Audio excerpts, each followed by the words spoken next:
What's happening in our local market? Every week I feel like I'm seeing conflicting headlines. We've reached the highest median price point ever in California, followed by the next week we're seeing the largest price reductions we've seen over the last 18 months. So which is it? Today we're going to discuss real stats in Solano County over the last 30 days. I will show you real examples so you don't just take my word for it. I also want to share some insight into the major change that's coming to our industry August 14th. I want to share some insight that's going to help you protect yourself and be the most competitive buyer or seller possible. Let's get started.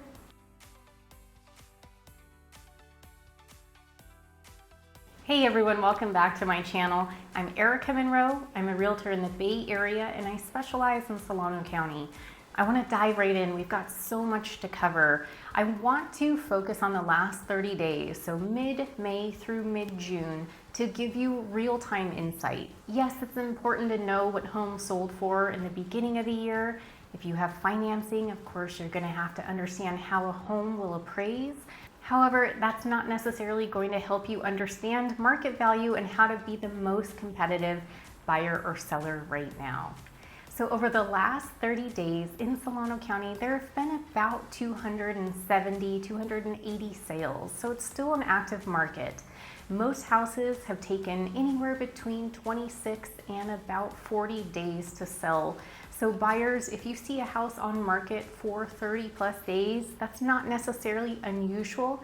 You might have a little more leverage when it comes to negotiating a price point, but ultimately it's going to come down to the seller's expectations and their motivation. Most houses sold right at list price or just slightly north of list price. So sellers, that tells you that you're still going to command a great price point. You're probably going to make a nice net proceed off of your sale. Buyers, that also signals to you that buyers probably aren't coming to the table and offering $30,000 or $50,000 over the listed price. So homes are more likely to be priced closer to seller expectation. Keep in mind, however, there are some agents that'll undervalue properties. They want to list it at a lower price point to try to drive as much interest as possible, get as many buyers through the door to generate multiple offers and hopefully drive up that price point. So sometimes you will see a home listed at $550,000 and it's sold for $600,000. As a buyer, that may be tough to swallow. You might think you have to come to the table with an extra $50,000 or that the buyer overpaid by $50,000, but that's not necessarily the case. It could be the listing agent undervalued the property and the true value was much closer to that $600,000 marker or where it actually sold. One additional component that's not discussed in the media, and it's such an important piece of the puzzle, is whether there were any seller concessions offered or seller credits. In the last month, 36% of buyers received some sort of seller credit or seller concession. That's a major piece of the puzzle. You can't understand the true deal if you're just looking at the sold price point. It could be money to help offset your closing costs, money to help buy down the interest rate. It could be money to keep in your pocket so that after closing you can make the necessary repairs to the home. So if you ask the seller for $10,000 in credit, it could be that that's $10,000 less that you have to have cash ready to go. You can't always count on this. Not every seller or situation is going to allow for seller credit, but 36% of buyers were able to negotiate something. They ranged anywhere from $500 to $30,000. The larger credits were generally from new construction communities. They have larger pockets to offer than your everyday seller, but some resale homes also offered major concessions. I want to share 4 examples located in different cities at different price points so you get a better understanding of what's happening right now in our market. I want to start in Vallejo. On the east side, there was a home, 10 Dover Court, that was listed in March at $648,000. The seller did have to do a price reduction. They lowered down to $625,000 and the home received 2 offers.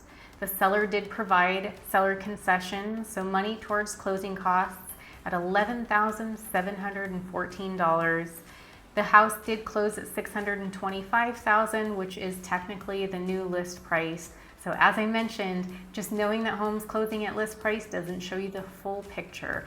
Just down the road, also in East Vallejo, there was another house, 644 Admiral Callahan Lane, that was listed at $699,000, and this house closed at $700,000. So basically list price. The seller did not have to give any concessions. They did not have to do any price reductions. They got into contract within 7 days. So just a specific area doesn't necessarily tell you how to be competitive. You really have to have your agent look at comps, understand how the home is priced, if there are any exceptional components. Admiral Callahan, for example, had an exceptional backyard. It was quite large, and that may be the difference in why it sold so quickly and the seller commanding the full list price. The next example, looking at Cordelia at a little higher of a price point, 4727 Hummingbird Court, came to market at the end of March and closed at the end of May. So it spent 39 days on market. It originally came to market at $824,900 and ended up closing at $799,000. Again, the seller had lowered the price point, so on paper it would show that the seller got 100% of the purchase price or the list price, when in fact they did do about a $25,000 price reduction. The last example is in Vacaville, 425 Ogden Way. This house received 5 offers within the first 6 days of being on market. It was listed at $549,900 and they closed at $581,000. Now this is our most competitive price range. More folks can afford a home priced below $600,000, so it does help to explain why the home received so many offers. So if you are a buyer or seller in this price range, that is really something for you to consider. Let's move on to interest rates. Not much has changed, unfortunately. The Fed had signaled that we were going to see 3 to 4 price reductions over the course of the year. The Fed met last week, and unfortunately, there has been no change in rates. In fact, they're still volatile. They're still going up and down a little bit. There may be 1 to 2 reductions coming in the future. The Fed is really focused on unemployment rates. And for the last month, we saw an increase in employment opportunities, so the opposite of what the Fed is looking for. So rates remained unchanged. They're hovering in the high 6s, low 7s right now. Likely we're not going to see huge reductions. So as I always say, it's near impossible to time the market. As a buyer or seller, you just do the best you can and try to stay as informed and knowledgeable about the market as you can.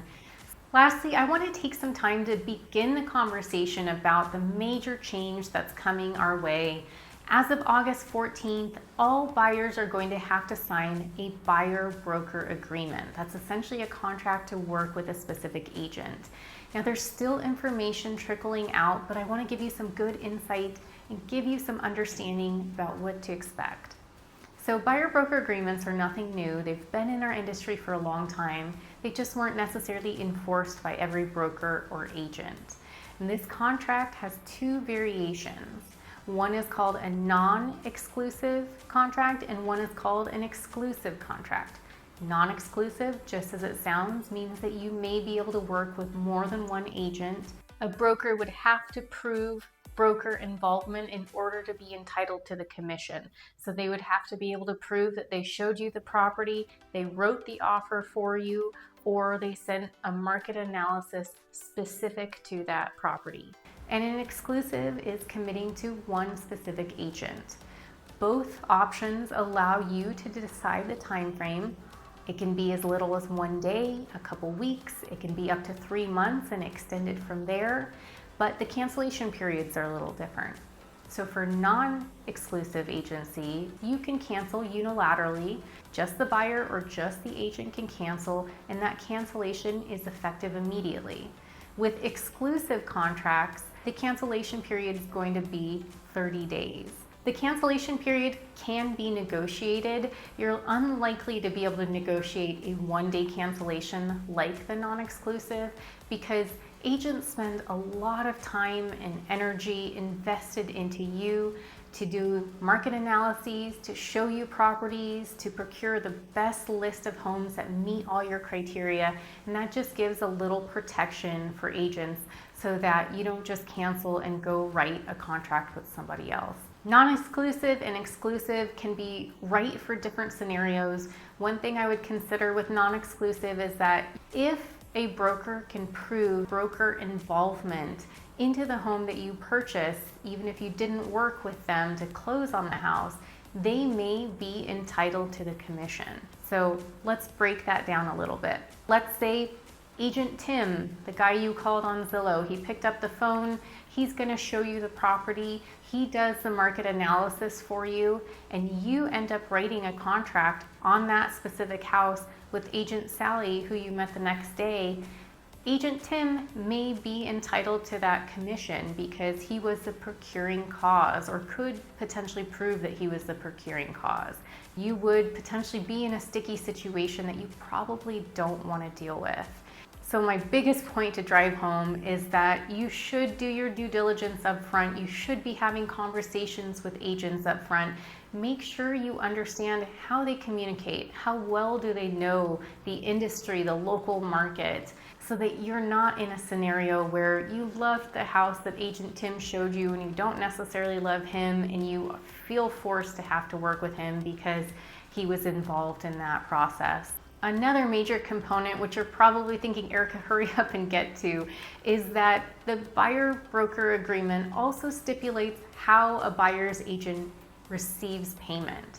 So historically, a seller would negotiate a commission with the listing agent, and that listing agent would then decide what percentage of that they would share with the buyer's agent. So historically, buyers were not compensating agents directly out of their pocket, and that may be one of the biggest changes. So the buyer-broker agreement is going to stipulate how an agent will get paid, and both the buyer and the agent have to agree. Now, it doesn't necessarily mean that the buyer pays the agent directly out of pocket, but that may be a component. Sellers may decide not to offer a large enough commission for the listing agent to split, in which case the buyer's agent needs to be compensated somehow, and that may default to the buyer. But again, this would be an agreement made between the agent and buyer ahead of time. There's also options, of course, to continue with the seller paying the listing agent and the listing agent splitting commission with the buyer's agent, or the seller directly compensating the buyer's agent. So it could be that things don't change. And in my honest opinion, I don't really think much is going to change. Sellers are intelligent. They know it takes a lot of cash to come up with a down payment and closing costs, and most buyers aren't going to have thousands of dollars in addition to pay for their agent. There may be some sellers that try their hand at not offering anything, but there are going to be fewer buyers able to tour those properties because buyers want to know as well, is the seller going to pay the commission, or are they going to have to come out of pocket to compensate the agent? We'll see.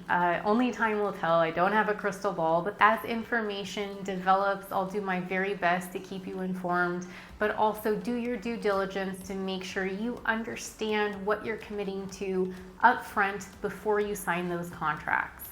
Thank you so much for watching. I hope that was helpful to give you insight into how to be a competitive buyer or seller. If you have any additional questions, you'd like a referral for a wonderful agent, please reach out to me at monroe.erica@gmail.com.